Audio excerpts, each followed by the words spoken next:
Lep pozdrav iz Modre sobe, Sensin podcast, tematski sklop Krmarjanje s travmo.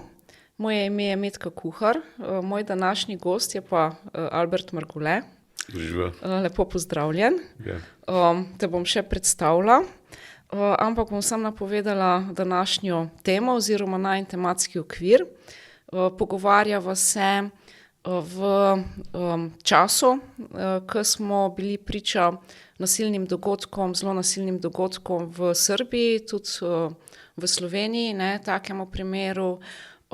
Tako da je to tema nasilja mladih, empatije mladih, odnosov z mladimi, tudi vzgojnih stilov oziroma načina sploh nekako vzgoje, zelo aktualna v tem času. Gre pa za teme, ki so širše aktualne od recimo sam zdaj, maja 2023. Tako da se bova dotaknila nekako te širše tematike. Ja, in sem zelo vesela, da si tukaj na podcastu, Albert, ker si psiholog, sociolog, sistemski družinski terapevt, tudi supervizor.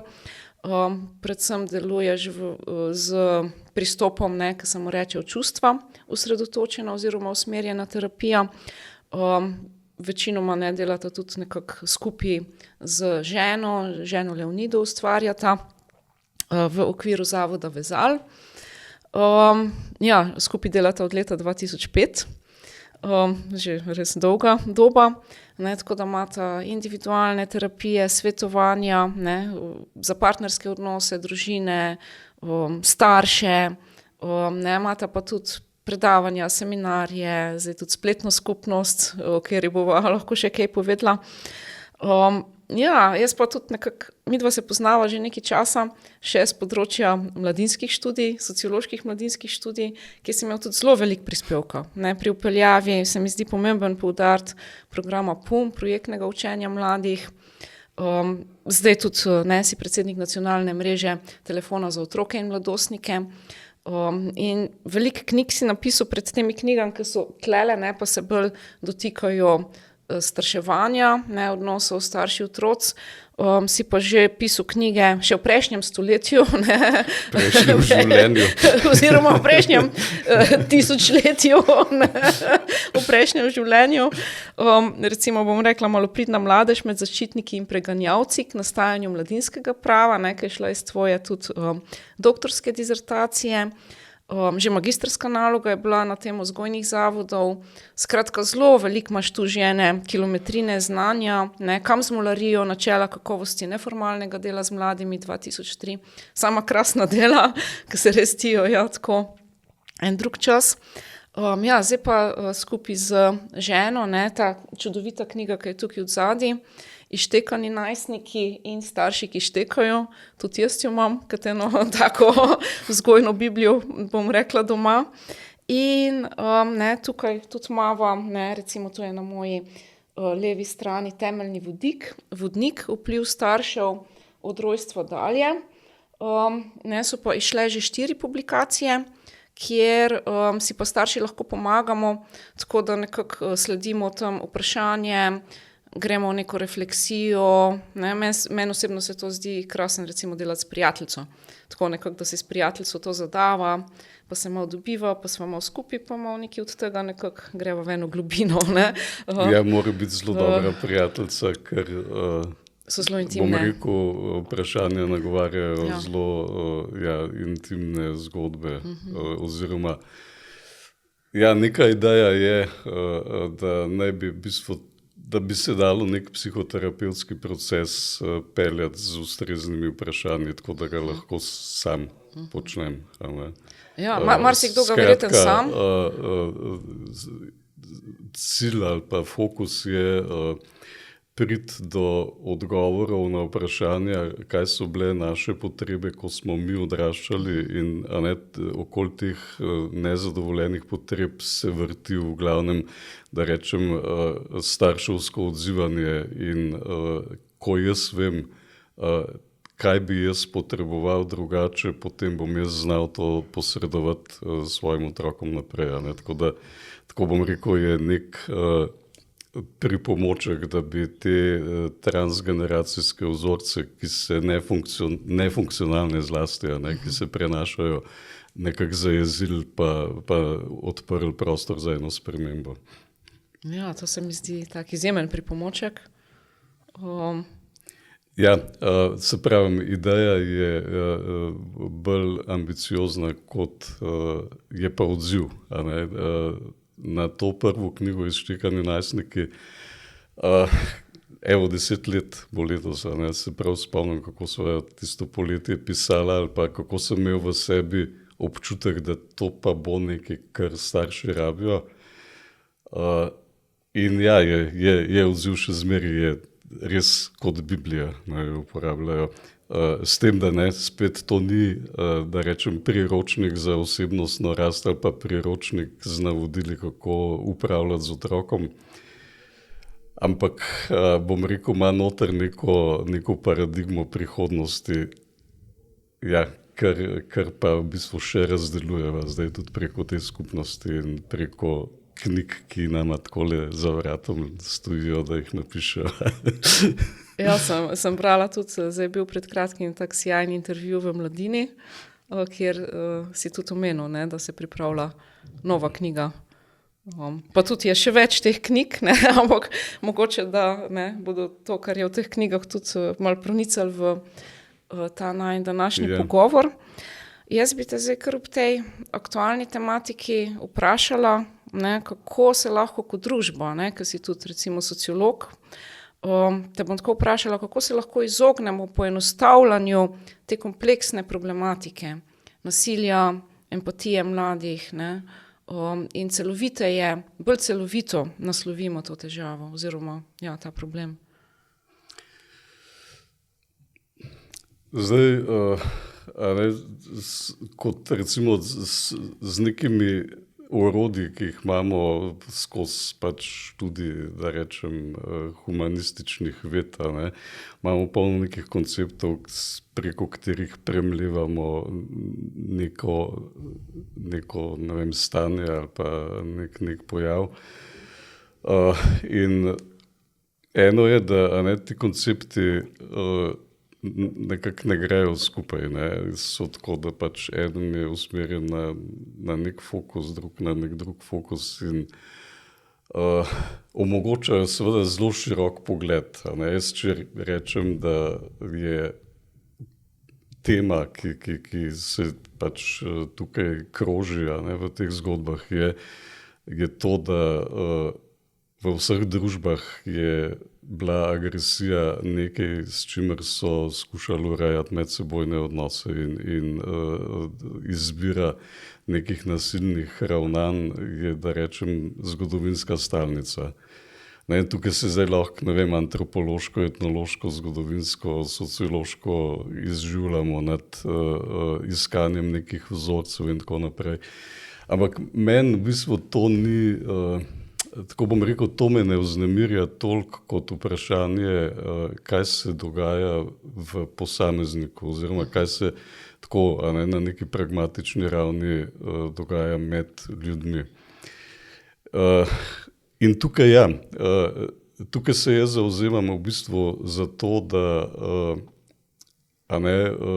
vsak zaplet, vsak konflikt ima neko zgodbo. In če je izid tega zapleta neko nasilno ravnanje, mi navadno, bom rekel, perspektivo usmerimo v to, kaj se je potem zgodilo. Gledamo na škodo, kaj si mi rekel, kaj je kdo komu naredil, kako je to nedopustno, kako to ni, civilizacijsko in tako naprej. Ampak to se skozi isto dogaja in s tem nikoli ne rešujemo ali pa ne prispevamo ničesar k temu, da bi v perspektivi lahko reševali ali pa spreminjali recimo te neugodne, nedopustne, nečloveške izide. Se pravi, obsodimo to dejanje, ga kaznujemo? Ja, to se je recimo, zdaj, če rečem celjski primer v Sloveniji, seveda, takoj se je plas nekih komentarjev, ki so med drugim še bolj nasilni, kot pa tisto, tako da se sprašuješ. In to v bistvu samo nadaljuje z neko vznemirjenostjo, ki pač je občutenje okoli tega. Mene veliko bolj zanima razumeti logiko teh vedenj in logiko dogajanja. Zdaj, jaz si tukaj, da rečem, lahko pomagam s tem, kar je zadnjih 10-20 let mogoče se razvilo na tem našem področju, zlasti z nevroznanostjo, znamo pojasniti, da se v možganih, ko mi izgubimo občutek neke temeljne varnosti, ko recimo smo zelo na nekih temeljnih področjih ali prizadeti, ali diskreditirani, ali izločeni, ali ponižani, ali neki taki, da rečem, zelo intenzivni premiki v tem občutku stabilnosti se zgodijo, mi takrat preklopimo pač v ta, da rečem, limbični sistem neandertalski, kjer ni kaj dosti izbire, kjer lahko zbežiš, lahko greš v boj ali pa zamrzneš. Jaz pač razumem vedenja, ki nastanejo ali pa ki jih mi vidimo kot kar pač označujemo kot, rečem, nedopustna nasilna vedenja, absolutno seveda so neprimerna. Ampak samo reči, to je neprimerno, s tem ne rešimo nič. Razumeti logiko pomeni, da mi lahko pridemo do naslednje postaje, ki se meni zdi ključna, in to je čustvena regulacija. Se pravi, ljudje, zdaj v tem primeru, mladostniki na začetku pubertete ali pa neki zgodnji mladostniki, ki so preliti z hormoni in ki prvič v življenju se srečujejo z nekim upravljanjem z svojimi čustvi, se pravi, da so lastniki svojih čustev, oni absolutno niso opremljeni za to, da bi zmogli, da rečem, civilizirano regulirati ta čustva in ne rabijo pomoč pri tem. Tako da namesto, da rečem, moraliziranja, napada, prepovedovanja, kaznovanja, ne vem kaj vse še, oni rabijo tukaj en drugačen pristop. In ja, to je recimo ena perspektiva. Zdaj, druga je ta, da zaplet ali pa nasilno vedenje ni tako, da nekdo reče, zdaj bom pa jaz nasilen, lop po glavi, ampak je tukaj neka zgodba, se pravi zgodba nekega odnosa, kjer sta najmanj dva udeležena, kjer ima vsak svoj delež. In jaz ne poznam zdaj, da rečem, ozadja te celjske zgodbe, ampak nekje sem slišal, da je šlo za to, kar tudi počnejo masovno, photoshopping z nekimi golimi podobami in se pravi, to je bil delež tiste strani, ki je potem postala žrtev v tej zgodbi. In tukaj seveda se odpira, da rečem, cel nov register vprašanj ali pa vplivov. Zdaj, da ne bom predolg, tukaj jaz odpiram pol to, kakšne vzorce so posredovali starši, kako starši, kakšen vpliv imajo starši pri regulaciji teh čustev. Drugo je, kako recimo je šolska skupnost, da rečem, koliko odpira možnosti, da se učijo te zaplete in te napetosti obvladovati ali pa kanalizirati v nekih drugih načinih, kjer seveda pričakujemo učenje solidarnosti, sodelovanja, empatije, pač vseh teh pomembnih elementov. In gremo naprej, seveda je tudi družba, če je, da rečem, v tej družbi prisotno orožje kot način reševanja, je to seveda nekaj, za kar se bojo oprijeli in bojo to uporabljali. Ne. Tako da rečem, odgovornost je tukaj v nekem zavedanju, kaj mi posredujemo kot neke načine reševanja zapletov. Se pravi, večnivojsko. Zelo široko. Ne. Veš kaj, ne, to, kar nekako mi zdaj odzvanja, po eni strani si rekel, to so limbični odzivi, ne? To so odzivi, ki niso stvar tega razumskega. Ne, in mladostniki mogoče tukaj še niso nekako najbolj spretni. Po drugi strani je pa to tudi stvar, koliko so jim starši pomagali, oziroma tekom celotne socializacije, ne, pri čustveni regulaciji, pri tej kapaciteti, pa kakšni so recimo čustveni vzorci odzivanja znotraj družine. Bi lahko mogoče tukaj še malo več povedala, ne? Ker recimo raziskave, s katerimi se pa jaz ukvarjam, pa kažejo, ne, da so nasilni v večji meri tisti, ne, ki imajo tudi travmatične izkušnje, ne, če se naveževa tudi na ta traumatski cikl. Ne. To izjemno poveča recimo te obremenilne izkušnje v otroštvu, ki nastanejo znotraj družine, obet tveganja, da bo nekdo nasilen. Pa tudi, da bo žrtev, oboje. Ja, saj v bistvu gre za to, ne, tukaj je, kako ne rečem, čustvena regulacija pomeni to, da mi umirimo te, da rečem, prizadete ali pa občutljive, ne vem, limbične, neandertalske, kakorkoli. Jaz nisem specialist v možganski neurologiji. Ne, to si vsi malo pomagamo, ne, mislim, za temi apliciranimi. Imamo verjetno zelo poenostavljene modele, ampak vsaj to, da vemo, da obstaja pač nek možganski center, ki prevzame oblast, kadar mi nismo da rečem, v stanju tega čustvenega ravnotežja oziroma v neki varni homeostazi. In to se nam pač vsem dogaja. In ko pademo ven iz tega varnega ravnotežja, imamo seveda različne, verjetno neke nastavljene odzive, ki jih uporabljamo. Lahko tu za trenutek ustavim, ker se mi zdi, tako eni zelo hitro odreagirajo, eni pa ne toliko. Mislim, dobro, eno je, kakšne obrazce pa uporabiš oziroma se zatečeš k nekemu nasilnemu, agresivnemu, poniževalnemu odzivanju ali nek bolj konstruktivnim odzivom, ampak tudi, kaj so tisti sprožilci? Ja, jaz recimo razumem to, ne, če si predstavljam, da ima kača take možgane in vedenje kače je, ko je ogrožena oziroma ko ona presodi, da je ogrožena, če zmore se umaknem.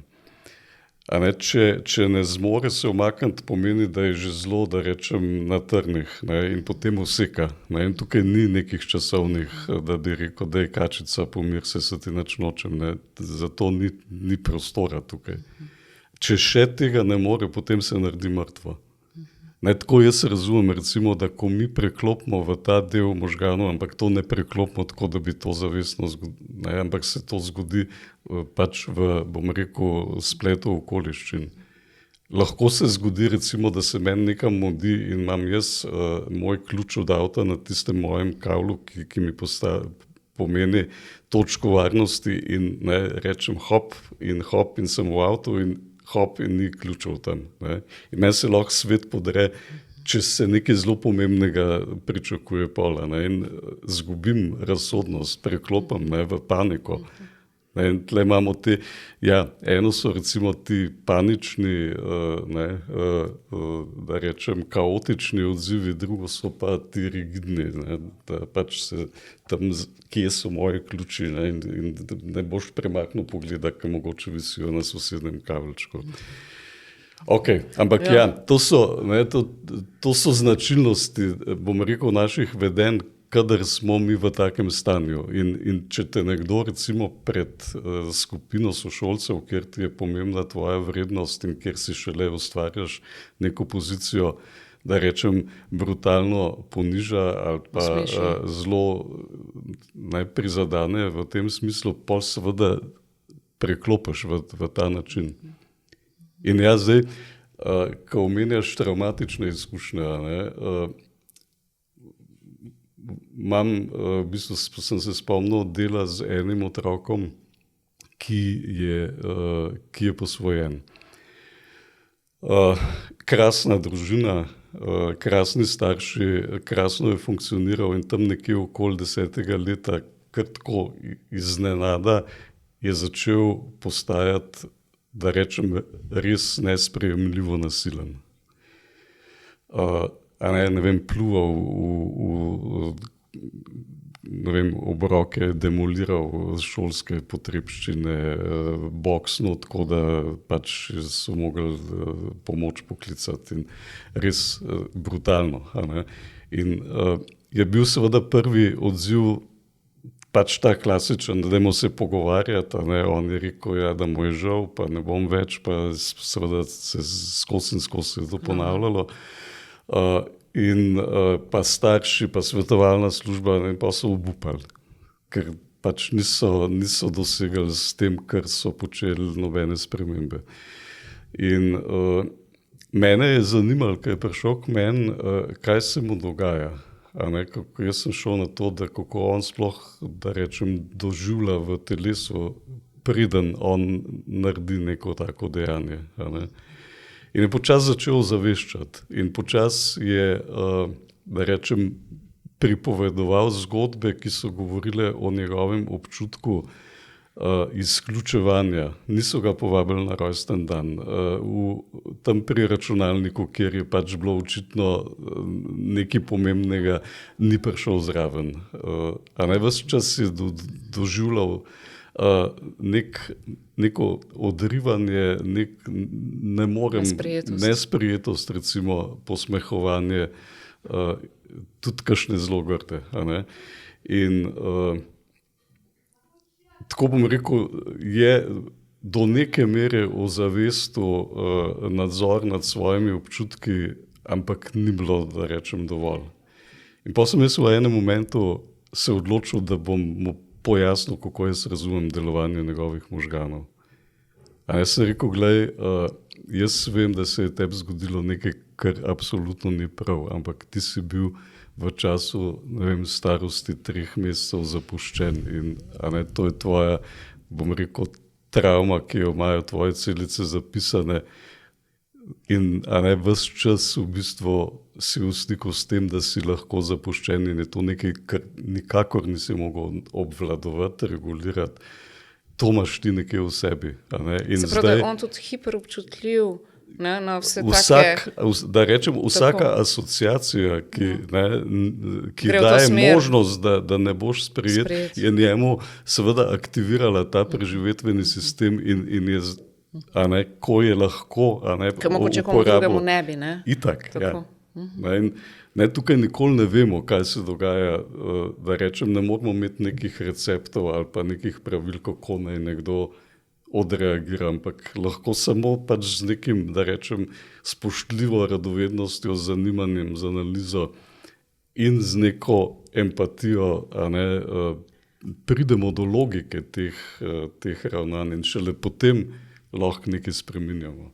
Ja, če se tle malo odzovem, zdaj, ko te poslušam, mi ves čas hodijo po glavi, ti začetniki travma, psihologije, oziroma začeli se je to še z zdravniki, ki so se ukvarjali z živčnim sistemom. Nekako so prvo gledali, kaj je narobe, recimo, kot z živčnim sistemom ali z možgani.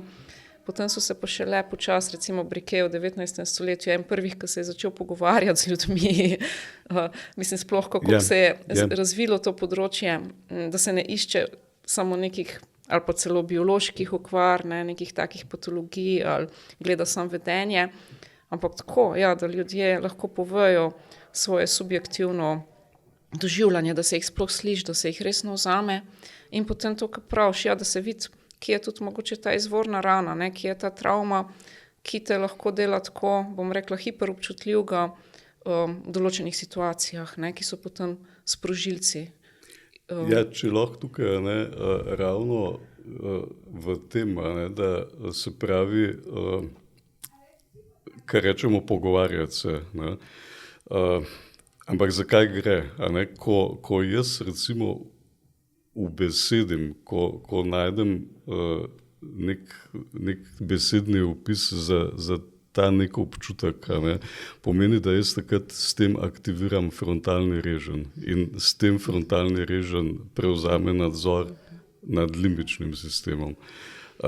In to je, da rečem, eden od mehanizmov ali pa mislim, da najbolj učinkovit način čustvenega reguliranja. Tukaj mi pride ta Daniel Siegel, ki ga oba poznava, pa imamo tudi v slovenščini knjige, iz tega neuroznanstvenega, tudi na vzgoju aplicirane. On krasno to you name it, you tame it, s tem, ko poimenuješ, to nekako ukrutiš. Jaz sem to prevedel, poimenujem, obvladujem. Lepše. Jaz bolj v angleščini pa.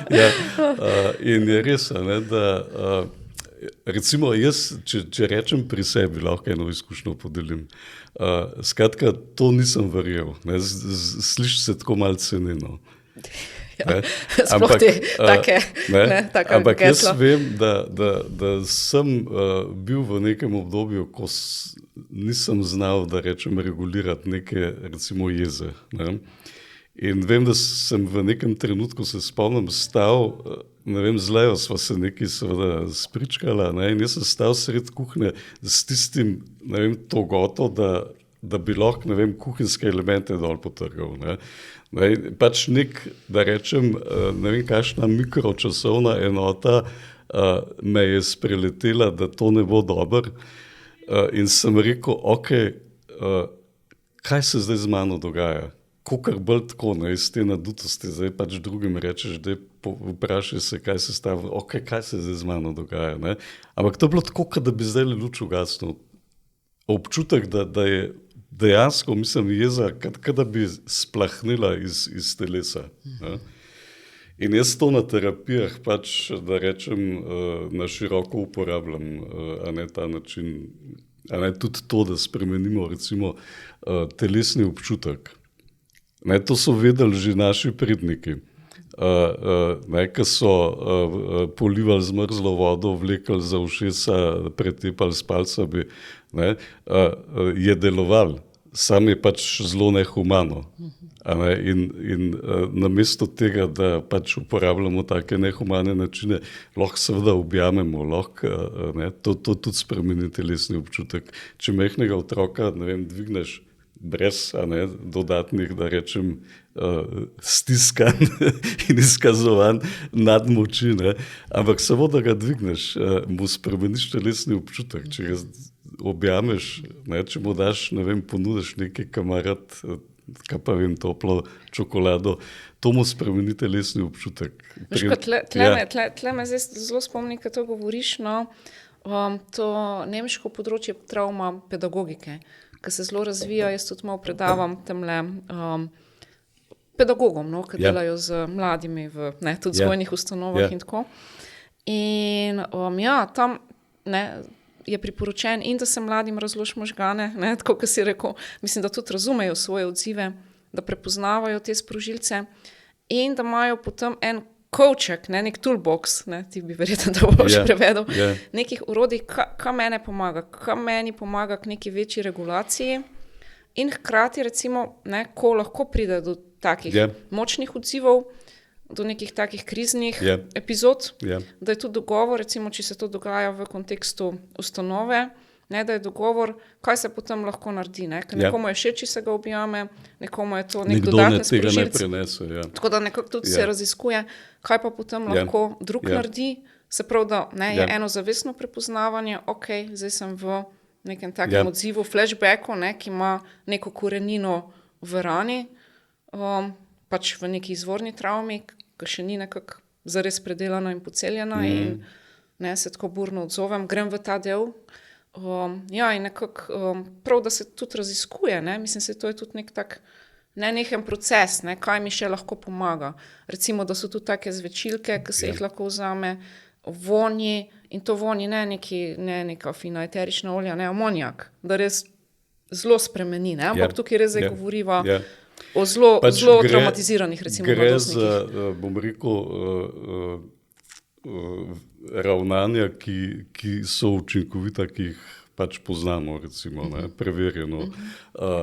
S tem, da kar jaz razmišljam, ob tem, moja izkušnja je, da in starši, in recimo učitelji, kada pričakujejo, dajte nam neke recepte, ne, tako, ne zdaj razglabljati o nekem možganskem delovanju, pa kaj, dajte vi nam povedati, kaj jaz naj takrat naredim, ko se meni obtla vrže, recimo. Ne.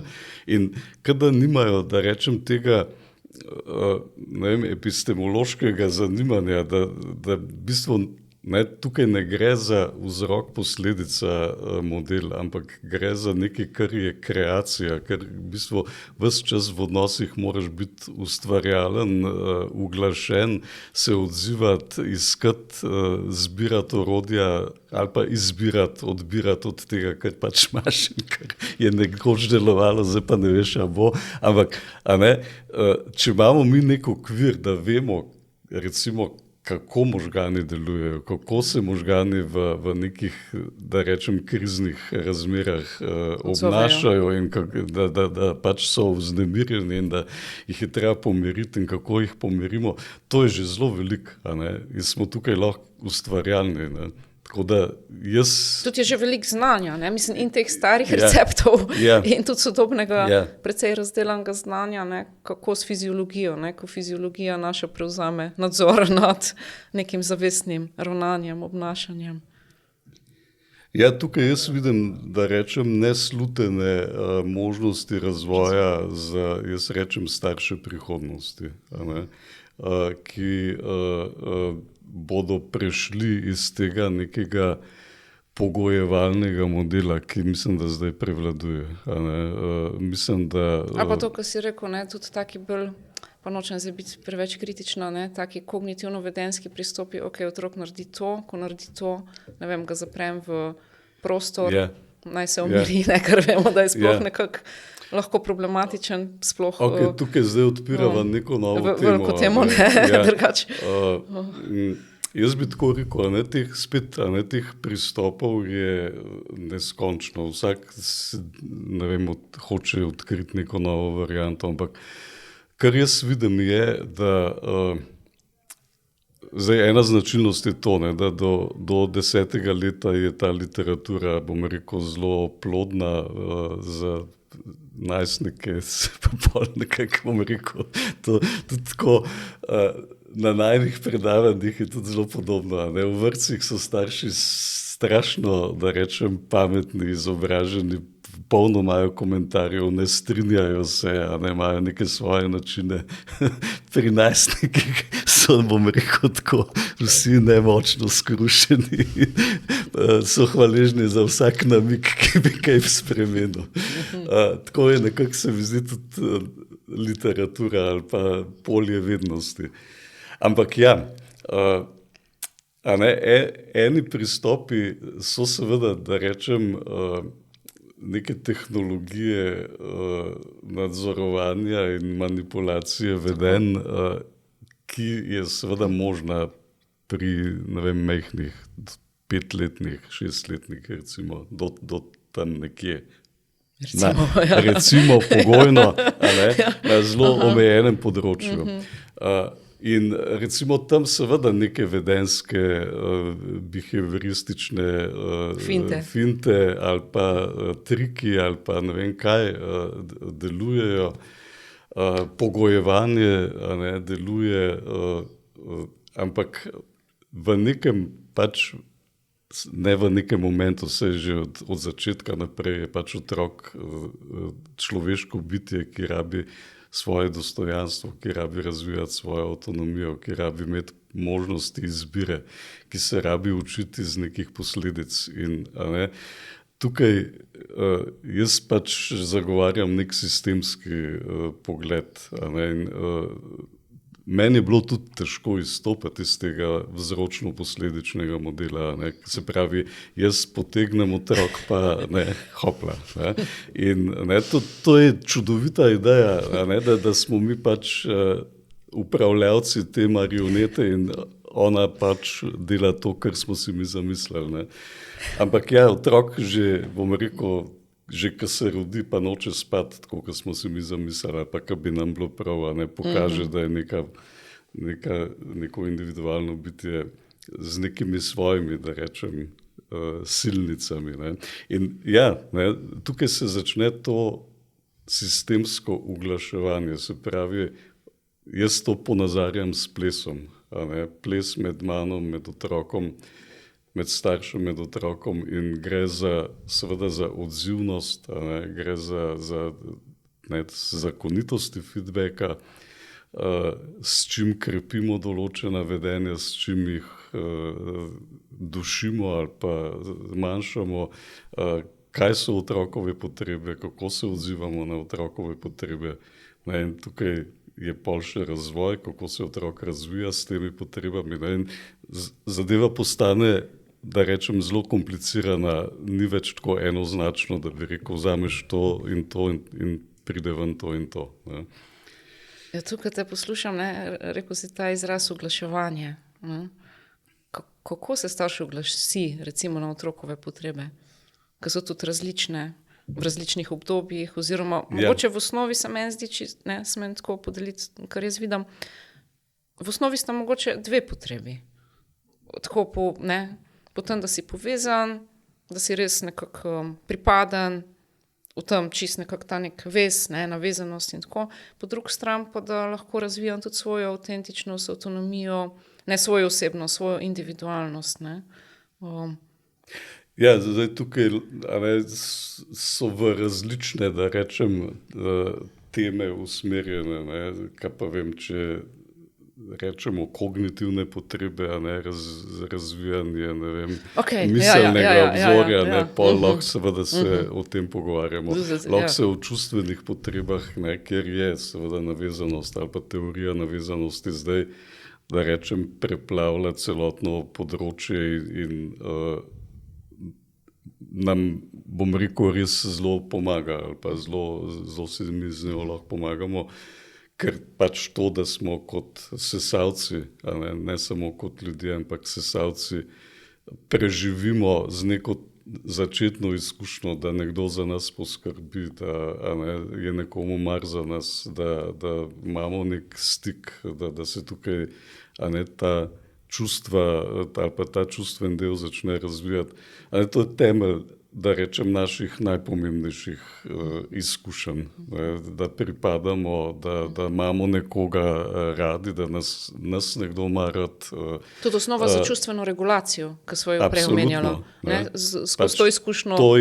To je, da rečem, en zelo močen okvir za razumevanje naših vedenj in naših ravnanj in hrepenenj.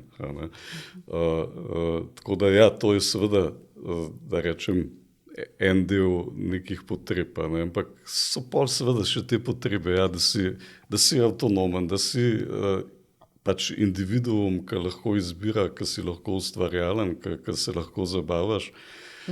Tukaj noter pride tudi seveda neka potreba pomoči, če se malo na nasilje vrneva nazaj, ampak to si, bom rekel, zelo različno razlagamo. Ali pa, eno je fizična moč, ki se povezuje z zlorabo moči nad drugimi in nasiljem in tako naprej. Drugo je pa neka notranja moč, jaz bi rekel to, da mi nekaj zmoremo, da zmoreš premagati ovire, da recimo zmoreš se ustaviti v nekem impulzu in ga ne spela do konca, ker veš, da pač ni humano, recimo. To, kar bi psihologi rekli, samo učinkovitost ali pa jaz niti ne poznam več vseh teh izrazov, ki jih daje pa gor te nalepke. Ampak jaz recimo sem tako spet iz tega pragmatičnega vidika zelo poenostavil razumevanje otrok skozi te potrebe. Skratka, enkrat sem pač imel ta privilegij, da sem opazoval neko družinsko dinamiko, 4 pa 5-letne punčke sta bile zraven. Lušne, prijetne, srčkice. In v enem momentu jaz tako si rečem, pa tukaj se gre samo za to, kdo bo šofiral sceno. Se pravi, kdo bo prevzel moč da vodi dinamiko. Tako mi je postalo jasno. Pa seveda, otroke v coni udobja in se pravi princip ugodja In socializacija je, da ga pač starši nekako ven terajo iz tega in otrok uporabi vse načine, da bi se zaščitil, da ne bi šel iz cone udobja in moč je ena taka krasna, en krasen način. Ne. In pač, ne vem, neka scena pri zajtrku je bila, da boš pojedla jajčka, pa bo pol, ne vem, neka poslastica, a ona je hotela sam poslastico. Ne, in so se šli, ne, cel dopoldan so se šli zdaj, kaj se bo. Ne, in jaz sem tako sem videl, da pač se ne gre za neke, ne vem, fiziološke potrebe, pa lakoto. Če glih je na koncu jokala, da bo umrla od lakote, ampak je pač, ne rečemo izsiljevala, ampak ni izsiljevala. Šlo se je za to, krepila moč volje. Ja. Ampak, kdo bo zdaj, ne, kdo bo v tej dinamiki to moč vplivanja na ja, to je kot tisti, kdo bo koga položil dol. Ne. Tako se mi je razjasnilo. Ne. In ja, velikrat vidim to, ne, da je to tista dinamika pod temi površinskimi zapleti, ne, kdo bo prevzel moč. Kako pa lahko recimo kot starš, ne, kot starši v teh primerih se odzovemo? Jaz recimo spet vidim, tukaj je regulacija. Ne. Eno je, da starši recimo sploh pri najstnikih, da rečem, ne da bi se zavedali, zapadejo v past, da začnejo meriti fizično moč. A ne, da, skratka, zdaj ti bom pa jaz pokazal, zdaj pa zakazan nimaš en teden telefona, zdaj pa nimaš žepnine, ven ne bo šel. Ne. In to seveda pri najstniku sproži razumevanje, povabljen sem v polje merjenja moči, pa se dajmo, no, pa tem pa jaz tudi pokazal, pa jaz ti pa, ne vem, ne bom šel v šolo, pa se ne bom več učil. Na kaj už pa zdaj? Ne? Se spomnim enega primera v zvezi z orožjem, ne, je oče je, mislim, da sinu vzel računalnik, ampak je bil tudi nek lovc in je sin potem ga pričakal s puško na mizi, pa je rekel, kam mi boš dal računalnik, ti pa jaz puško vrnem. Ne. In mislim, tako bom rekel, da rečem napačno razumevanje teh bojev za moč pelje v nasilje, pelje v zlorabo moči, pelje v možnosti nekih tragedij, ne, tudi nasilja med družinskimi člani in tako naprej. Ampak, če grem nazaj, ne, se pravi, merjenje, ne, spet je to nekaj, kar rabi v bistvu neko regulacijo. In moj odgovor, da namesto, da kaznujemo, ker kaznovanje pravzaprav prvič ne uči odgovornosti, je poniževalno, samo dokazuje, da nekdo lahko zavzame pozicijo in zlorabi moč. To pač je moje nekako razumevanje kaznovanja. Ampak seveda otroci ali pa odraščajoči rabijo sprejetnega pravila ali pa ne upoštevati tudi neke avtoritete in neke red in tako naprej. Oziroma mogoče tudi bi lahko rekli, eno so neke norme, ki so res neke etične norme nekega medsebojnega življenja, eno so čisto zdravstvene norme, čeprav tlele smo mogoče zdaj malo tudi kot družbo že zašli, kaj je zdravo, kaj ni zdravo, ne vemo več. Ne. Mislim, da so tukaj neke zelo različne domene. Ne, recimo različne domene, znotraj katerih se do neke mere pač je tudi smiselno, da starši na nekih točkah mogoče postavimo nek okvir, pravila, neka določena, mislim, reguliramo nekako, imamo neko, to je nujno. Nek vpliv vsej do neke točke, se potem otroci mogoče vedno več sami. Ampak recimo, če otrok bi sam nezdravo jedel, mislim, bil sam na nekih pohančkih in cele noči na televiziji ali na računalniku, verjetno tle nekako moramo vstopiti. Se lahko greva, ne? Če že do tega pride. Jaz tukaj recimo še ena stvar, ki nekako sledima, ne, je, da dejansko tudi nek normativni model je prisoten. Ne. Se pravi, mi nekako normiramo, kaj je zdravo, kaj ni zdravo. Mi določimo, kaj je prav, kaj ni prav. Ne. Mi določimo, kakšen mora biti tvoj dosežek v šoli in tako naprej. Ne. In ne, tukaj je spet neka dilema, ne, da bom rekel, ta normativni pristop lahko pri odraščajočih zadane na, da rečem, nasprotovanje oziroma mi s svojim normativnim pogledom se ne oglasimo z nekimi načeli, ki so na drugi strani, ne, in pride do konflikta in ne, se recimo ne, starši so pol vsiljivi ali pa ne, jih otroci doživljajo, da so prezahtevni do njih in da jim ne omogočajo neke avtonomije, ne, in so strašne kolobocije okoli tega. Ampak zdaj, če grem nazaj, recimo, da seveda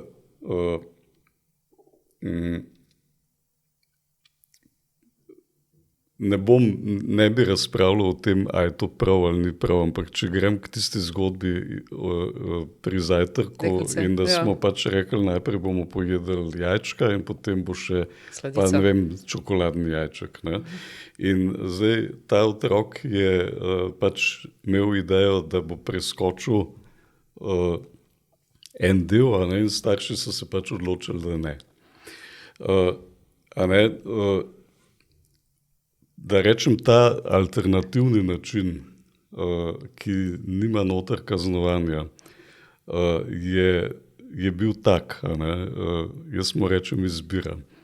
Skratka, rekli so ji, glej, poješ jajčka in potem boš dobila sladico, ne poješ jajčka, potem pač do kosila ne bo ničesar. A ne, in ona je seveda v prvi fazi, ali pa da rečem v prvem manevru izbrala, da jim bo pokazala, da je neuklonljiva. In se je zakopala v tisto in ni pač pojedla jajčka in polka je mama pojedla tega jajčka, je seveda naredila celo histerijo, da zdaj je pa jajčka pojedla. Skratka, skušala je nekako zmanipulirati, da bi ona prišla do da rečem, te bližnjice. In potem je cel dopoldan do kosila na 20 minut sistematično, da rečem, poskušala doseči svoje. Ne? Pa je šla, ne vem, k očetu, pa je rekla, jaz te pa nikoli več ne bom imela rada. Tako, ne, mislim, tisto. Pa je šla k mami, jaz te imam pa najrajš, ne. In bi je mami rekla, jaz imam tudi tebe najrajš, ja, pol mi daj pa jajčka. Vse taktike je sprobala. Vse taktike, do tega, ker sem rekel, da je ležala na tleh in pač cvilila, da bo umrla od lakote. Ampak se starši niso dali. Ne? In so v bistvu zdržali to, da je izbrala pač, da rečem, to drugo pot. In se pravi, to ni bilo kaznovanje, ampak to je bilo samo vztrajanje na nekih posledicah, iz katerih pač je ona dobila nek model. Lahko izberem, da se recimo potrudim in pridem do neke, da rečem, ugodne posledice, lahko se pa ne potrudim in pač ni ugodne posledice. To je, da rečem, izkustveni model pod tem. Ampak ne, eni bojo rekli, ja, to je tudi pogojevanje, ali pa to je tudi, kaj pa je razlika med kaznovanjem. Razlika je ta, da v bistvu ima otrok izkušnjo, da izbira, da je, a ne, da rečem, kot človeško bitje upoštevan in ja, pač ne, nisi zatiran, damo ti to možnost, da v bistvu imaš to kapaciteto, da spet rečem človeško kapaciteto, a ne, jaz, se pravi, ko lahko izbiram sem, v bistvu neko svobodno bitje, ampak seveda nisem svobodno bitje, bom rekel, v okoliščinah, ki so zame pretežke. Recimo, permisivna vzgoja je ravno tukaj, bom rekel, zgrešila, ker je dala otroku, da bo on sam izbiral zdaj, če je zaspan ali če ni zaspan. Ali bi jedel jajčka ali čokoladni jajček. Ja. In recimo, slišva od staršev, kaj pa, če ni bila lačna? Sej ni bil, bom rekel, point v tem.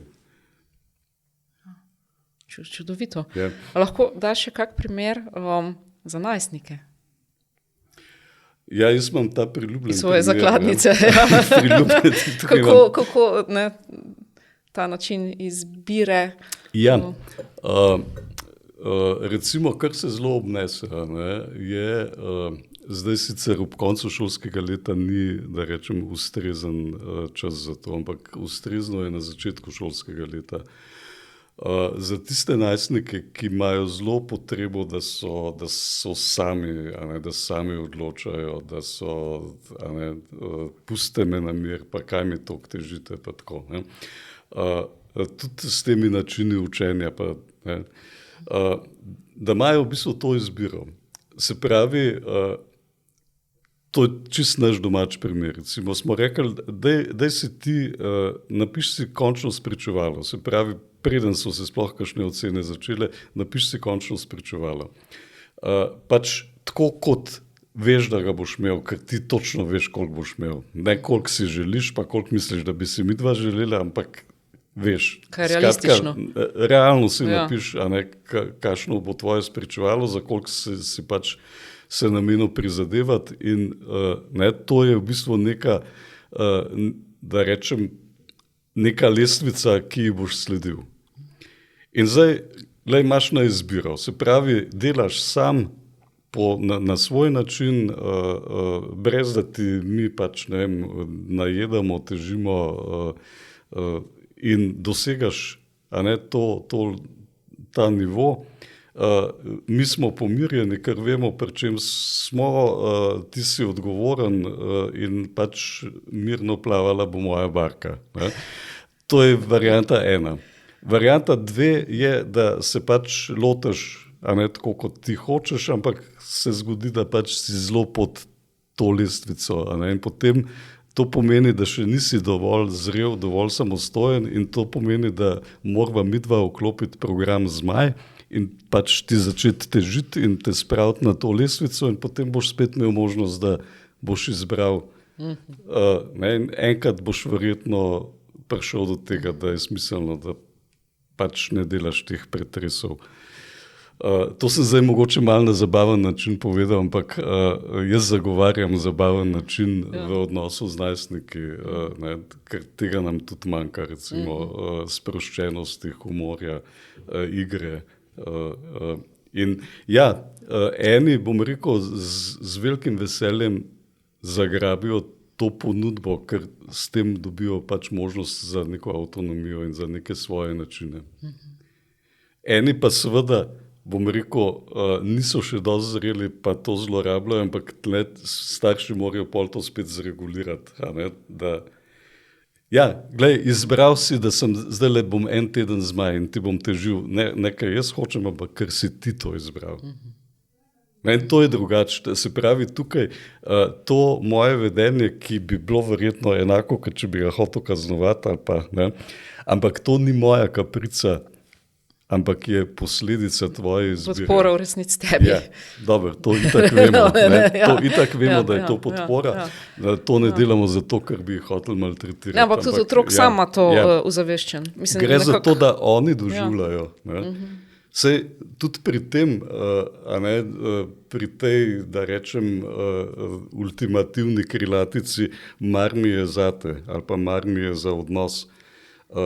Pri starših to ni nikoli, bom rekel, vprašljivo. Vprašljivo je, ali najstniki doživljajo odnos z nami na tak način, da rečejo, mar mi je za ta odnos.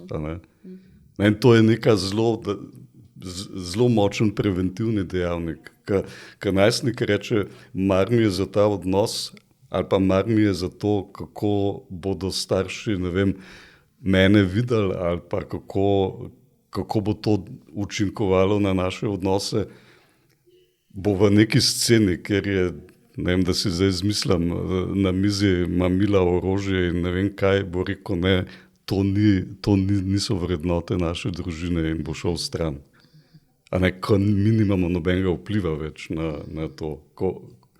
Ne vem, ko se zgodi neko spletno nadlegovanje, bo pač najstnica rekla, ne, to tlele nekaj ni v redu, ker vem, da je mojim staršem ali pa moji mami mar zame, ji bom tole povedala, pa jo vprašam, kaj, ne, skratka, ne, to so zdaj tisti preventivni dejavniki, ki, bom rekel, nas vse starše blazno skrbijo, ne, ta rizična vedenja oziroma te rizična področja in se sprašujejo, kako zdaj preprečiti točno to, ne, da mladostnik v bistvu čuti z nami to relacijo, mar mi je.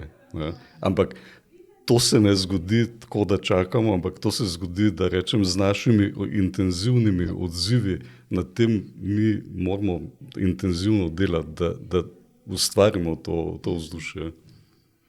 In spet, ne, kaznovanje je eden največjih uničevalcev tega vzdušja. A se lahko tle malo dotakneva, prej si omenil permisivno vzgojo. Ne, tako, to mislim, da oba dva tako dojemava v slovenskem kontekstu. Imamo zelo nekako to dualnost, učita se, ne, da so starši preveč permisivni, pa pol se kot kliče po temu kontrapolu, ki je pa nekako v teoriji bi rekli temu avtoritaren, ne, se prav ta kaznovalen oče, bom rekla z velikim ojem. A ti tudi vidiš nekako to dvojnost? Oziroma kako bi mogoče opredelila tudi ta kontrapol temu permisivnemu? Ja, tako bom rekel, na tem področju je kar nekaj, nekih zagovornikov avtoritarnih pristopov, ne vem, permisivnih, razne druga imena obstajajo. Zdaj, kar jaz vidim, ne, je, da v bistvu gre za eno izgubljenost, da kada ne bi upoštevali nekega dejstva, ki se meni zdi ključno, in to je, da model avtoritete, ki je deloval, da rečem, v tradicionalnih ali pa še nekaj generacij nazaj, ne, je bil model, kjer so se otroci bali odraslih staršev avtoritet zato, ker so jih kaznovali in ker so jih ustrahovali in ker pač so se bali avtoritete. Se pravi neko straho spoštovanje. Ja. Mislim, če lahko sploh rečemo spoštovanje. Ja. Ampak pač to, a ne, sej, a ne, ti, bom rekel, modeli so že zdavnaj zanalizirani in pač vemo, kaj je nadzorovanje, kaznovanje in vsi ti učinki, a ne, totalitarnih ustanov in sistemov in tako naprej. Tudi po drugi svetovni vojni se s tem veliko ukvarjali. Ja. Kaj gradi osebnost, ki pristane potem tudi bolj na totalitarizme. Ampak, a ne, kar se, jaz bi rekel, mentalitetno se je zgodil nek obrat. Pa zdaj ne vem, a je mogoče to tudi kaj naša zasluga, ampak otroci se več ne bojijo avtoritete kar tako. Ne, se pravi, mislim, da je to nek kulturni obrazec, ki ga jaz zelo podpiram. Skratka, meni je to zelo všeč. Zdaj, po drugi strani, ali pa stranski učinek tega je pa, da se seveda avtoritete oziroma ljudje, ki bi naj zavzeli te položaje, nimajo modela, ker ta star ne deluje več. Jaz se spomnim recimo občutka, ker seveda je prvi vzgib, če smo bili avtoritarno vzgajani, da boš tako nadaljeval, ker si izgubljen, da bi ga, ne vem, pretepil in imel sem občutek, da bi ga lahko, ne vem, do smrti pretepal in ne bi reagiral. Se pravi, ne, te generacije ne delujejo, enostavno se ne odzivajo na te poskuse. Ne. In ja, moramo najti neke nove načine. Ne, zdaj tukaj se zdaj meni odpira šele, da rečem, začetek nekega dela. jaz recimo vidim, tudi v tej skupnosti za starše najstnikov, bom rekel, delamo nekako po 3 stebrih. Tako bom to, kar nekako je, kaj pa vem, a so to izkušnje, a je to, seveda je nekaj znanja, nekaj so izkušnje, nekaj so izkušnje iz dela starši. Se pravi, skušala sva strniti, da rečem, smetano tega, kaj dejansko potrebujemo, kaj sestavlja ta naš starševski odziv. In prvi steber je sigurno to, da se mi zavedamo svojih vzorcev, da se zavedamo tega, odkot mi reagiramo. To, kar je tudi to. 4 take knjižice. Se pravi, kaj so tudi neke moje potrebe bile, ki niso bile zadovoljene in kaj so moje nedokončane otroške zgodbe. Kje me bo prej ven vrgel? Tudi v odnosu z mojimi otroci. Ali pa kje mi manjka neka kapaciteta? Ja, tukaj to lahko presodajamo čistko. Do nekih tem smo, da rečem, smo udobno. In navadno smo mi tam dobili nek varen odziv. Nekje pa nismo udobno, nekje smo prestrašeni, panični, tam zalezujemo, nadzorujemo, nekje se pa, bom rekel, smo čist kaotični ali pa se bojimo, se umaknemo. Zmrznemo. In to so pač naše izkušnje. In v bistvu spet zavedanje, da imamo mi svoj delež v odnosu, to se mi zdi ključno spoznanje ali pa ključna podlaga za to, da lahko učinkovito sploh vodimo te odnose z otroki. Lahko tle malo ustavim, kako bi več ljudi prišlo do, ker veliko ljudi se mi zdi v nekem zanikanju okrog tega, ali pač v neki nezavednosti. Mislim, dobro, se zdaj tle to govorivo, upajmo, da to tudi ima en učinek, ampak kako recimo to še bolj spraviti nekako med ljudi, ali pa tudi včasih je v družinah recimo en starš, ki je zelo nekako temu naklonjen, bom rekla, ali nekako vidi tudi učinke, drug starš pa absolutno nekako noče sploh slišati tega, da ima karkoli pri tem. Se zelo s tem ukvarjala, da rečem od začetka najnega delovanja, in sva skušala z raznimi delavnicami. Dobro, recimo predavanja, ki jih imava po šolah, so zelo množično obiskana in starši, bom rekel, tako pokažejo, da jim to nekaj da. Ampak jaz mislim, da se ta premik ne zgodi. Kar zdaj nekako veva ali pa ne vem, kjer imava, da rečem, dobro izkušnjo, je ravno ta skupnost. V skupnosti v bistvu se starši, zdaj bo že več kot 1 leto, eni so od vsega začetka noter in vidva, kakšne premike so naredila, kako so od tistih paničnih, ponorenih staršev postali, mi rečemo, skulirani.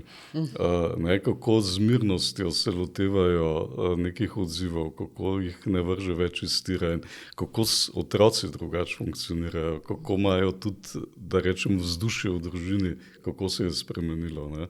In to je najtežji del, najtežje je v bistvu pogledati nase, in ker vsak reče, pa saj z mano ni nič narobe, in ne gre se za to, da je z mano kaj narobe, ampak da imam jaz vpliv. Odgovornost pa tudi vpliv. Ja, ampak zavedati se tega. In odgovornost je spet nek tak težek pojem. Težek pojem, se strinjam. Ampak je to, da enostavno spremem, jaz rečem to sistemsko paradigmo, pač jaz sem eden od soplesalcev in pač jaz seveda tudi prispevam s svojimi koraki, kakšen bo občutek tega plesa.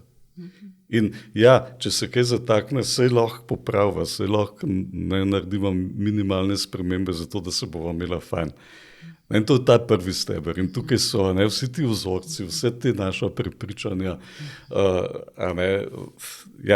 Ne bom zdaj šel na široko. Drugi steber je pa, da se zavedamo v bistvu, kaj se v tem odnosu dogaja. Te dinamike, te plesi, ki jih plešemo. To so ti plesi. Recimo o tem je zdaj knjiga, ki čaka, da jo spiševa, upam, da letos do konca. Namreč, starši se ne zavedajo, kako nas otroci zapeljajo v te plese. Recimo, Rečemo, bomo prijazni, ne bomo tako, kot so bili naši starši, ne, in bo to tako lepo potekalo. Ne, in pol rečemo, prosim, nesi smeti. Ne. Prosim, nesi smeti. Ne, že 100-krat sem ti rekel, prosim, nesi smeti. Ne. Ne, in je ves čas, recimo, ne, mi prosimo, na drugi strani ni odziva, nas ne sliši, se nič ne zgodi. Ne. In ja, jaz rečem, ne, to je prvi tak sentiš ples. Ne. Pol pa začnemo bolj na hard. Ne. Ne, in pol povzdignemo glas, pol začnemo groziti, a ne, pol se, ne vem, odzove, pa se začne pregovarjati, recimo eden zelo značilnih plesov. Ne, in potem, ko vidimo, da v pregovarjanju tudi seveda nam vrže kapo dol, ne, prehajamo počasi na ideje, kako bi ga mi z našo nadmočjo oziroma kako bi zlorabili moč in potem ne, pogojujemo, grozimo, ponižujemo, kaznujemo. Ne. Nazadnje je v bistvu zadnja stopnja je, da se izklopimo iz odnosa. Skratka, glej, meni je vseeno, kaj delaš, jaz se nočem več imeti nad tabo. Ne, to je najbolj grozljiva, bom rekel, najstrašnejši ples. In ja, tega se starši ne zavedajo in tudi ne vejo, kako ven iz tega, kako v bistvu vzpostaviti nazaj stik, a ne, in pridobiti nek drugačen vpliv. Tako da to se nama zdi pomembno, recimo pokazati, a ne, ozavestiti. Da so že to neke poznane faze, neke poznane dinamike. Ja, ja. In bom rekel, a ne, da se najti neke druge poti, da ne uporabljamo, jaz rečem, teh uničevalnih modelov, ki dejansko zastrupljajo odnose. In a ne, tudi s tem seveda posredujemo modele za prihodne generacije in tukaj jaz vidim recimo da rečem, moje polje prispevka za, da rečem, mir v svetu ali pa ne. Tako. Ja, ker te dinamike se bolj prenašajo tudi v druga okolja, v druge odnose. Kaj pa je tretji steber? Ja, tretji steber je pa povezan s tem šele, kako se odzivati. Se pravi, kaj je avtoriteta, kaj namesto kaznovanja, kako otroke učiti, recimo, da se učijo iz svojih izkušenj, iz nekih posledic in tako naprej. Se pravi, tle bi rekel, da je to tisto, kar jaz rečem, lastnosti staršev prihodnosti. Nek nov model namesto tega tradicionalnega. Skratka, izven pogojevanja, izven kaznovanja. To, kar sva že govorila. Ja. In je tako, ne, da a ne, ta, recimo pri najstniku, ta model izbire namesto kaznovanja deluje šele, ko smo mi z otrokom v stiku, ko imamo mi neko povezavo. A ne, če to delamo iz recimo plesa, ko smo v boju za moč, seveda to ne bo delovalo. Zaprav ne iz defenzive, tako bi rekel, neko taktiko. Ja.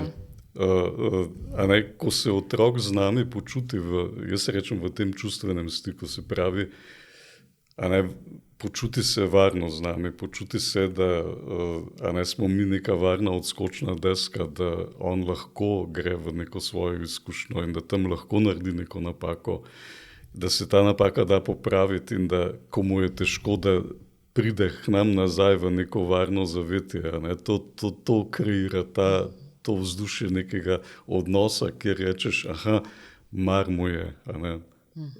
Ne, to podlaga recimo v drugem stebru je, da slišimo mi otroka, da znamo, da upoštevamo čustva, da jih priznamo, da dovolimo ta čustva in da se odzovemo. Čustvena regulacija je tretji steber, recimo, ne, kako se odzivati ob teh cunamijih. Tudi znotraj sebe prepoznavati. Mislim, da lahko prepoznavamo otrokovo čustvo, tudi sami moramo najprej nekako biti v stiku pri sebi s tem, pa znati to regulirati. Oziroma je nekako to lahko tudi nek vzajemen proces. Glej, če ti povem en primer, recimo, malo na nasilje. Ne? To je iz te naše skupnosti s Kulom.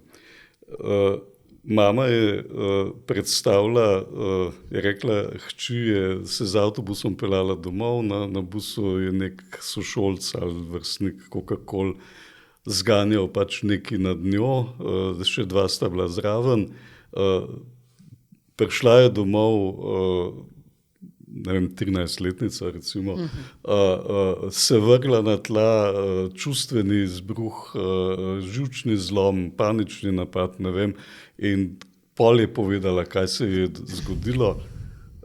Jaz sem šla, pač poklicala sem v šolo, v šolo so rekli, ja, da pač poznajo tega otroka, da že se skozi od začetka z njim ukvarjajo, da nimajo nobenih učinkovitih načinov, kako bi ga ustavili, da tudi mama je učiteljica in je že dala roke stran od njega, da oče je nek, ne vem, čuden, pejte se vi z njim zmeniti. In je to naredila, je šla tja in potem je oče pač nekaj rekel, da bojo, ne vem, prišli se upravičiti ali kaj, in bom rekel, na tej točki je ona to podelila z nami.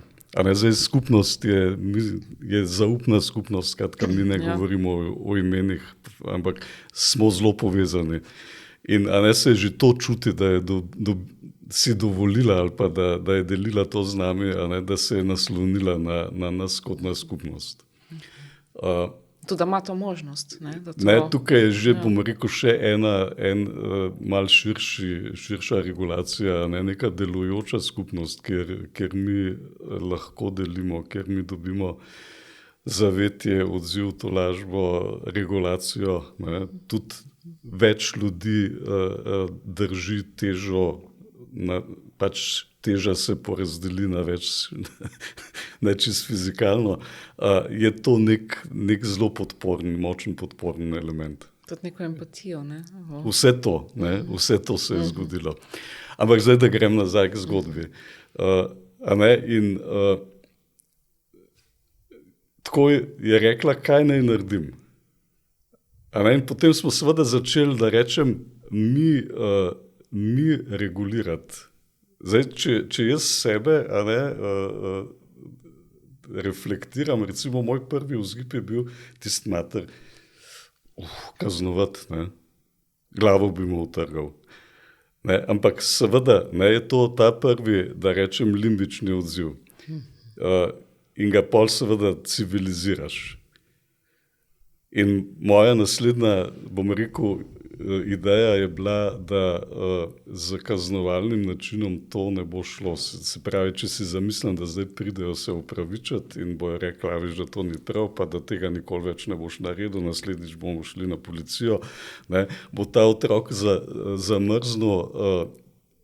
Pač vem, kot svetovalni delavec sem nešteto takih primerov spremljal, ko so se pač, da rečem, nekako klonili tej prevladi moči, ampak imeli so občutek, da se jim je zgodila krivica, da jih nihče ne razume, da niso dobili prostora za svojo zgodbo. In bom rekel, ta vznemirjenost, agresija, nasilje se ni čisto nič spremenilo. Če sem še dodatno malo intenziviral. In v tem razmišljanju sem pač rekel, jaz mislim, da ta otrok rabi kot prvo dobiti prostor, da bo sploh povedal, kaj je njegova zgodba. Kot drugo, mislim, da je pomembno, da se loči, da rečem, neprimerno vedenje od osebe. On je verjetno en krasen fant, ki pač ne razumemo, kaj ga je, iz katerih se je zgibal, v določenih situacijah so mu delovali in zato rabimo seveda njegovo zgodbo slišati. In potem šele bo on sposoben tudi, da rečem, empatičnega pogleda na to deklico, ki je bila pač seveda deležna zelo neprimernih vedenj in ni bilo prav, da je to počel, ampak on, če bo ogrožen, se bo zaščitil in ne bo zmogel pogledati na drugo stran, ne bo zmogel empatije. Tako smo nekako, da rečem, napletali neko scenografijo, kako se bo ona odzvala. Pa smo pa še odprli za druge, recimo, perspektive. In je ena mama rekla, jaz sem pa mama fanta, ki pa je bil storilec ali pa nasilnež. A ne, je povedala zgodbo, kako so to v šoli reševali in da rečem, je dobra praksa, ker so poslušali, ker so se pogovarjali, ker niso obsojali, niso delili teh nalepk, ki jih običajno, kakšni ste, kakšna je družina, kaj delate z njim in tako naprej. Ampak so skušali ujeti logiko. Kar ne pomeni, da če mi slišimo, če mi poslušamo, da se s tem strinjamo. To ne pomeni, da mi nasilje podpiramo. Absolutno ga ne. Ampak razumeti pomeni prisluhniti, kaj se sploh dogaja na tej strani. Ne? Ok, in potem smo, v bistvu še ena svetovalna delavka, tudi, bom rekel, dala pripombo, da kako se šola v bistvu drzne preložiti to na starše, da to bi morali oni reševati. Smo zaključili. No, in potem je bila čez en teden nadaljevanka. Ja. Seveda smo bili vsi nestrpni, kako se je zdaj to odvijalo.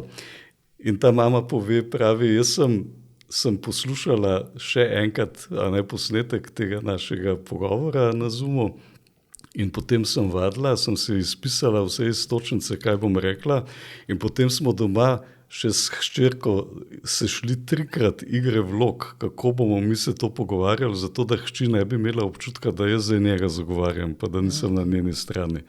Skratka, zregulirali so te svoje, da rečem, napete občutke, kot starš seveda moraš zaščititi svojega otroka, in tukaj nismo več razsodni. Da je prišla v bistvu v to vlogo nekega mediatorja in sta prišla oče in sin in je pač speljala, da rečem, ves ta protokol, dala je temu otroku prostor, da je povedal, nekaj je pač reclal, potem je starš samodejno od njega rekel, da pa ga zanima, kako pa se je ta hči počutila, se pravi punca, ki jo je nadlegoval. In je ona povedala in so speljali to, da pač je ta fant čisto ok in da to ni primerno. Pa je pol še oče od punce tako pridodal, ampak a veš, če res pomisliš, da bi policijo poklical. Skratka, vse, kar bi v tem prvem navalu izrekli, so nekako umestili v nek drugačen kontekst nekega človeškega odnosa. In mene je pol zanimalo seveda, kako se zdaj zgodba pelje odnos te punce in tega fanta v razredu, ki sta sošolca. In je rekla mama, en drug je hotel nekaj nad njo, in je ta fant jo zaščitil, kakor glej pust. In to so recimo izkušnje, jaz se spomnim tudi, kot svetovalni delavec sem v bistvu delal na ta način, da sem te, da rečem, strani v konfliktu pripeljal v nek dialog, kjer so se slišali. In ko je prišlo do tega razumevanja, se spomnim recimo med eno učiteljico in enim, da rečem, problematičnim fantom, ko se je zgodila ta empatija razumevanja, ko se je zgodil odnos. Meni so šle kocine, tako bom rekel, ganljivo mi je bilo to spremljati. In dejansko pač tukaj ni potrebno pol nekih ukrepov ali pa nekih kaznovanj, ampak ker se ta odnos splete kot medsebojno spoštovanje, ni možno, da se zgodi še kdaj kakšna, da rečem, eskalacija ali pa neko to nasilno vedenje. To se mi zdi izjemno, kar govoriš. Pa hkrati mi pride ob tom ta model restaurativne pravičnosti. Ne vem, ga poznaš ali ne, ampak je tudi en koncept, ki se uporablja v šolah, ampak žal ne pri nas. Vse ne, da bi jaz vedela. Tako, jaz rada prebiram kaj te tuje modele. In tako, mislim, hotela sem te tudi, zdaj gremo proti koncu tega podcasta vprašati, kako lahko to sistematično mislim, ne gre samo za kognitivno razumevanje. Ne. Gre tudi za neko kapaciteto, za neko globlje razumevanje. Ja. Zdaj, kar je polje mojega delovanja, so supervizije, recimo in z ravnatelji, s svetovalnimi delavci in z učitelji. In to se mi zdi še nekako najbolj učinkovito, ker delamo na nekih konkretnih primerih, ki pač so iz, da rečem, njihovega polja dela, pa nekaj, kar so njihove potrebe in konkretno rešujemo in v bistvu te principe nekako postopoma skozi te primere ozaveščajo in tudi vidijo, da delujejo. Pač to ni večina, to je manjšina. Sploh tisti, ki pridejo v skupnost, ki pridejo na delavnice, ki pridejo na predavanja, ki pridejo na supervizijo, ki pride recimo starš z otrokom na dom, pač otrok, ki je bil recimo storilec. Mislim, to je že super, ko so že ti koraki. Se mi zdi, da tle en gap med tistimi, mislim, ena vrzel med tistimi, ki pridejo, pa so sploh pripravljeni nekaj v to smer, pa tistimi, ki nekako... Zdaj, jaz tukaj nimam, da rečem, neke realne slike, zato ker moj občutek je, da sem nenehno bombardiran s potrebami ljudi po svetovanju in tako naprej. In moja percepcija je, da so ljudje bolj ozaveščeni in da to ni več neka sramota, če rabimo neko pomoč. In da pač jaz nekako upam, da bo šel razvoj v to smer, da ozaveščamo za nekaj, kar nam pač končno dviga kvaliteto življenja in dviga, da rečem, neko perspektivo prihodnosti. To jaz verjamem. Tako da, kar jaz delujem, je seveda, da bi to idejo nekako širil. In je pa tako, da seveda je veliko lažnih prerokov, in ljudje ne verjamejo, tako da rabi pač nek čas preteč, da preverijo, koliko kdo, da rečem, iskreno in govori in pač stoji na nekih, da rečem, učinkovitih praksah ali pa na nekih izkušnjah. Da to tudi deluje. Ja. Tako da, to je seveda moj veliki premik iz nekega akademskega teoretiziranja, da rečem, tukaj je Rodos, tukaj skoči. Hvala za ta inspirativen pogovor. Tako se mi zdi prav, tako nekako gre za ene ideje, ki se res prijemajo, tudi skozi so tvoje pa Leonidino delovanje in pisanje in vso to delo, ki praviš z ljudmi konkretno. In tudi današnje tehnologije, ki jih doskrat tako šimfamo, ampak dajo tudi nove možnosti v tem smislu. Hvala za povabilo. Tako bom rekel, kar jaz razmišljam ob tem najinem pogovoru je, da to, kar delamo v praksi, je zmeri kot nek korak naprej. Delamo mogoče skozi neke intuitivne principe, ki pač delujejo. In kot da znanost ali pa teoretska refleksija prihaja izza tega naknadno. Meni se to ves čas potrjuje. Nekaj smo delali in potem dobimo neko, da rečem, znanstveno pojasnilo in pa rečeš, pač zdaj to razumem, kaj smo delali. In jaz tudi pri tem tako nekako čutim, da to, kar jaz govorim ali pa kar midva z Leo govoriva, je nekaj, kar še ni artikulirano v da rečem, nekih ali teoretskih ali nekih drugih diskurzih. In da iščeva neke besede, kako v bistvu nagovoriti in se dotakniti nekih izkušenj. Oziroma mogoče zametki tega. Ne vem. Mogoče zametki tega, ne, malo po malo. Ampak se pravim, lahko se motim. Včasih pa vidiš, da nekdo je že 20 let o tem pregovoril, pa se pač nismo poznali. Ampak so bolj klice tega, mogoče ne, jaz to vidim, ne, tudi mogoče z tega malo bolj akademskega, ne, da so neke klice tega, neki poskusi tega, ne, mogoče že kakšni dobri poskusi tega. Vsekakor pa ni to še nek mainstream, ali pa ne, preden to pride nekako, bom rekla, v učbenike ali pa v nek ta širši, tudi strokovni, znanstveni diskurs. Tle pa mislim, da še, tudi znanost capla, ne, ni v tem smislu avantgardna, se strinjam. Najlepša hvala za ta pogovor. Hvala. Hvala vsem poslušalcem, gledalcem in lep pozdrav.